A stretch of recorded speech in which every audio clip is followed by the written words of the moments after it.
round is called If This Is the Answer, What is the Question, on the board of 6 categories. Simon, which category would you like? World news, please. OK, your category is world news. And the answer is 328 billion. What is the question? Is it measured in pounds? How fat is your mama? How many items do you get free if you buy one at Lidl? Is it how many trailers have there been for Downton Abbey? Is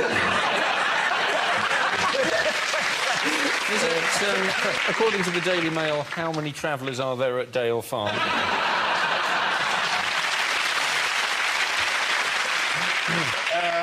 Is it how many press-ups would I have to do to fit into one of Chris Addison's shirts?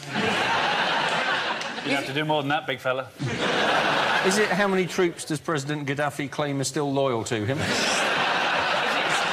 it the number of pieces you get in a box when you buy a wardrobe from IKEA?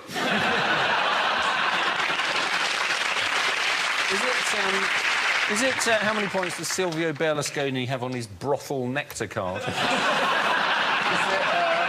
Is it, in fact, how many missed calls from Zara were on Mike Tyndall's answer phone?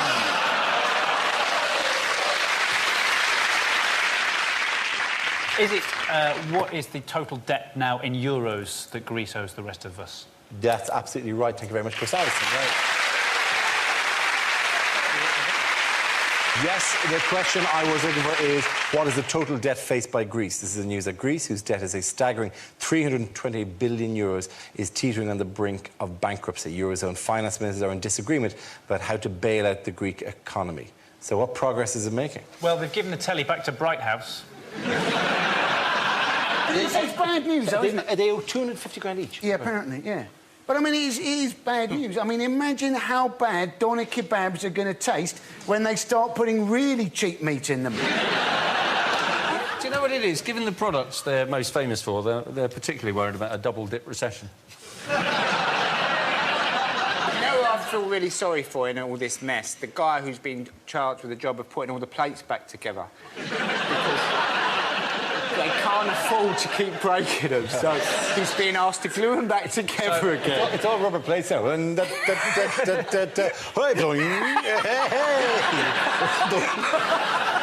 I'm not an economist, but they... You're not. They should have... As far as I can see, they shouldn't have got rid of the Drac Marsh, should they? They've kept their own yoghurt, haven't they? Yeah.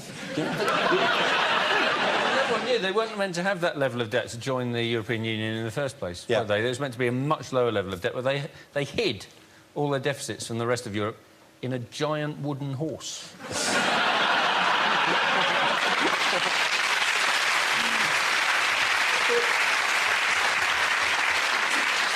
What's making it worse is they're continuing to spend. That's the problem. European finance ministers are saying they've got to do some belt tightening. They can't do belt tightening. They wear togas. They look ridiculous. They look like they're in Howard's Way. Not only are they spending, they're also not paying any tax at all. Corinth, the authorities have collected... The amount of euros collected in the entire city in the last 6 months is £18,000. Nothing. Apparently, according to people claiming it, there are 12 million people, only 5,000 of them make more than 90 grand a year. They are claiming.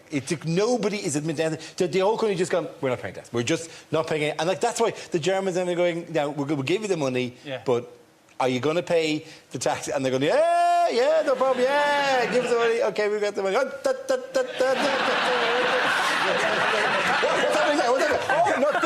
Nothing.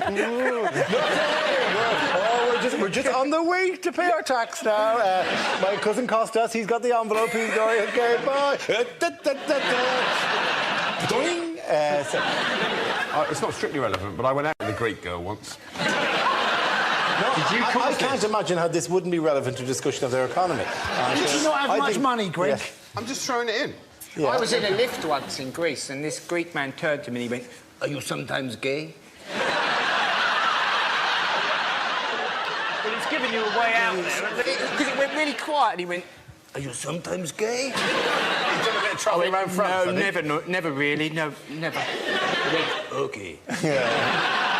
OK, in other news, who has been granted a last-minute injunction? The travellers. Yes? Yes. At Dale Farm. At Dale Farm. There is a sort of irony, isn't there, in the fact that the travellers don't want to go anywhere. It's sort of...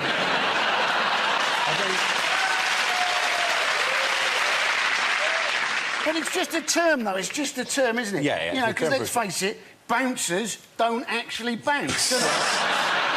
If they did, Yeah. when I jokingly pushed one over recently, I wouldn't have spent the night in hospital. And you can understand my disappointment when I went to that swingers party. I saw one of the women interviewed from the site, and she said, putting a traveller in a house is like putting a traveller in a prison. But yet they're building them. You can put a traveller in a lodge. What is that character? It's Jeanette. Sounds like one of the Terror Hawks.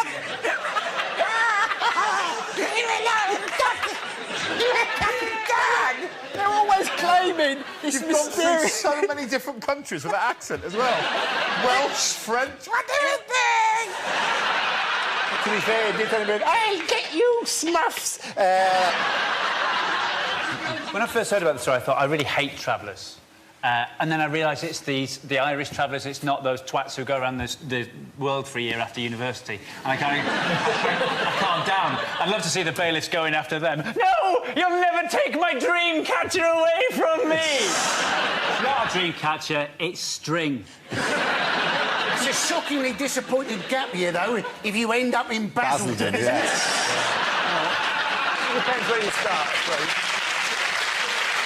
That's why the people of Basildon are so upset. They're just sick and tired of these posh people moving into the area.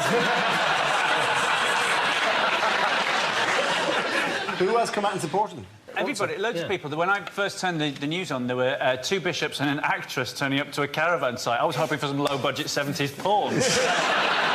Didn't turn up. And then Gloria Hunniford, who it turns out wasn't there in support of them. She was there for her new show, Wish They Weren't Here.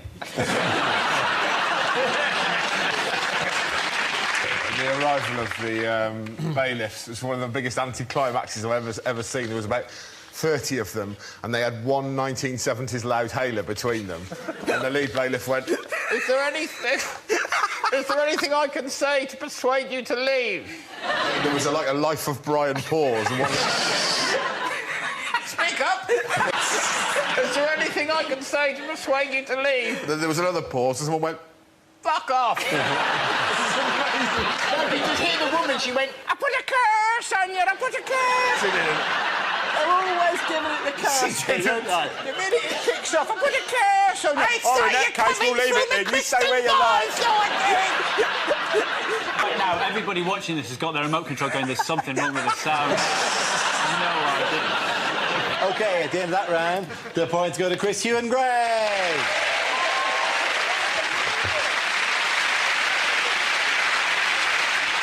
OK, now we come to scenes we'd like to see. So if everyone can make their way over to the performance area, please.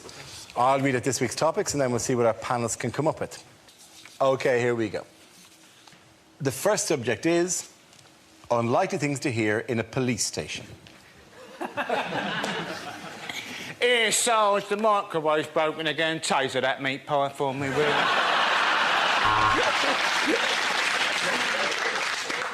I know it's unlikely, but I don't suppose anybody has handed in Colonel Gaddafi, have they? I noticed the burglar making his escape. At this moment, I cursed the police cutbacks and gave chase, shouting, Nina, Nina, Nina. All units, be on the lookout for a purple Renault Clio. Registration number, Saffron Doily 22, Bongella Chrysanthemum. Hiya!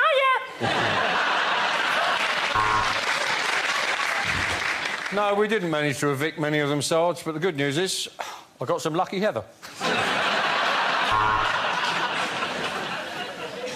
No, I've not come to report a crime. It's just that I really missed the bill, so I thought I'd pop in for an hour. Here, Sarge, pass us the art section out the Guardian, will you, mate? Yes, I know how identity parade works. That's her! That's her! That's the woman I robbed.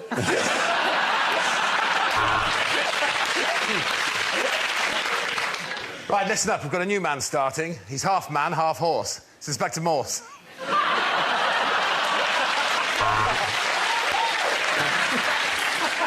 Yes, our new 50-inch plasma screen TV. It is rather nice, isn't it? Well, if you can't beat 'em, eh? I am charging you with the murder of Mrs. Thompson. That'll be £7.19, please. Right, listen up. There's a giant fly attacking the station. I've called the SWAT team.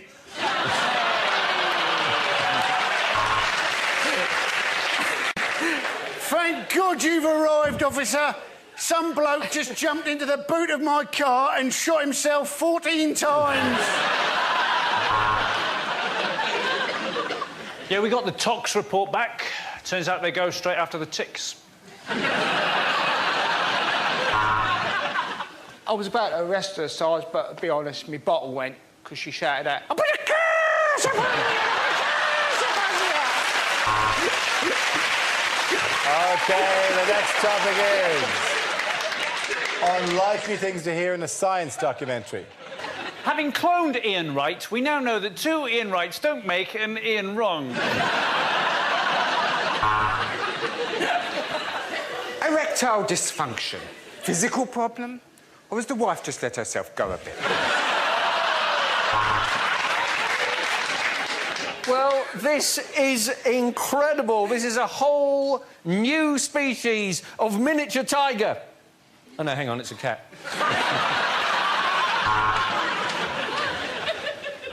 Now, pay attention. Here comes the shampoo bit. We discovered the source of the quark. It's the sound made by a posh duck.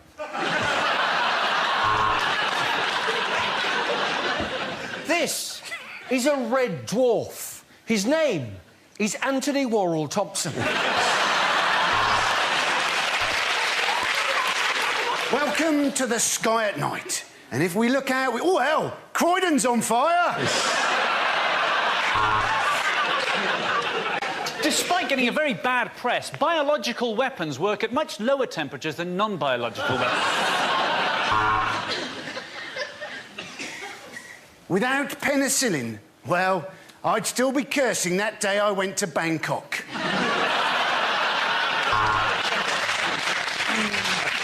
Tonight we look at the ginger community.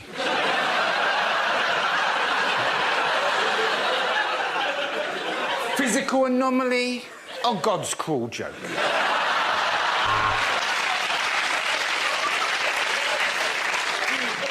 Ah, the Northern Light. Oh, no, Manchester's on fire.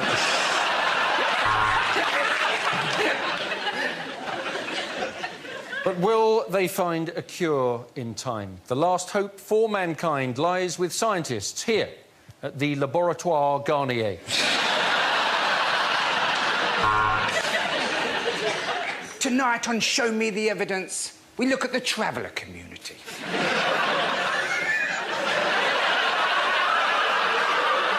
Can they really put a curse on you? And as the sperm swim towards the eggs, it's hard not to think that I've ruined this fried breakfast.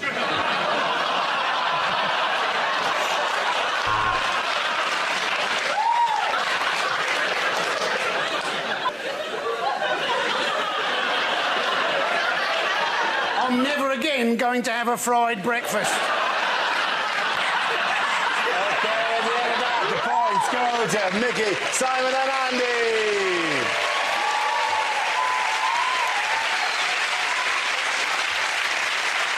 And that's the end of the show. This week's winners are Andy Parsons, Simon Evans and Mickey Flanagan. Commiserations to Chris Allison, Hugh Dennis and Greg Davis. Thank you for watching. I'm Darrell Green. Good night. Dara and Comedy Chums back later at 10:10 next week. Stephen Fry and Alan Davis joined by Frank Skinner, John Bishop and Sean Locke for QI tomorrow at 10 on BBC Two. Well, over on BBC Three now, a member of the audience is in for an unusual lesson on Lee Nelson's Well Good Show.